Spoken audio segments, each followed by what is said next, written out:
আসসালামু আলাইকুম বন্ধুরা, আজকে আমি একটা দারুণ রেসিপি নিয়ে এসেছি আমের ভাপা দই। এটা বানানোর জন্য আমি আমার গাছের থেকে দুটো আম্রপালি আম নিয়েছি। আমগুলো পরিষ্কার করে ধুয়ে কেটে নিয়ে মিক্সির মাধ্যমে আমি এরকমভাবে পাল্প বের করে ছেঁকে নিয়েছি। তারপর 2 থেকে 3 মিনিট আমি আমের পাল্পটা জাল করে নিয়েছি।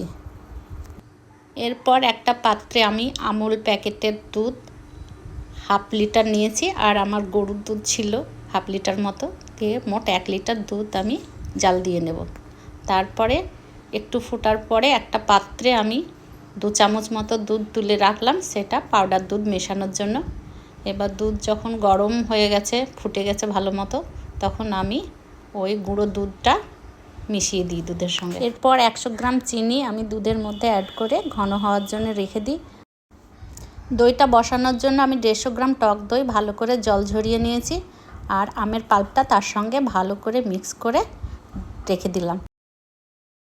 তো তোমরা দেখতেই পাচ্ছ দুধটা আমার হাফ হয়ে গেছে, কালারটাও খুব সুন্দর এসছে। দুধটা হালকা গরম থাকতে আমি আম আর দইয়ের মিশ্রণটা মিশিয়ে দিয়ে ছোট ছোট ভাঁড়ে বসিয়ে দিলাম। এরপর ভাঁড়গুলো ফয়েল পেপার দিয়ে মুড়িয়ে টাইট করে নিলাম। এবার একটা কড়াইয়ে কিছুটা জল নিলাম, আর ছিদ্রযুক্ত একটা থালা কড়াইয়ের মধ্যে বসিয়ে দিয়ে গ্যাসটা অন করে দিলাম। এবার আমি হিট হতে দিলাম একটু। যেই ভাপটা উঠে গেল, আমি ভাঁড়গুলো বসিয়ে দিয়ে 10 মিনিটের জন্য রেখে দিলাম। 10 মিনিট পরে এসে আমি ভাঁড়গুলো ফ্রিজের মধ্যে ঠান্ডা হতে রেখে দিলাম। তারপরে তোমরা দেখতেই পাচ্ছ আমার দইটা রেডি, খুব সুন্দর বসেছে আর খেতেও খুব টেস্ট হয়েছে।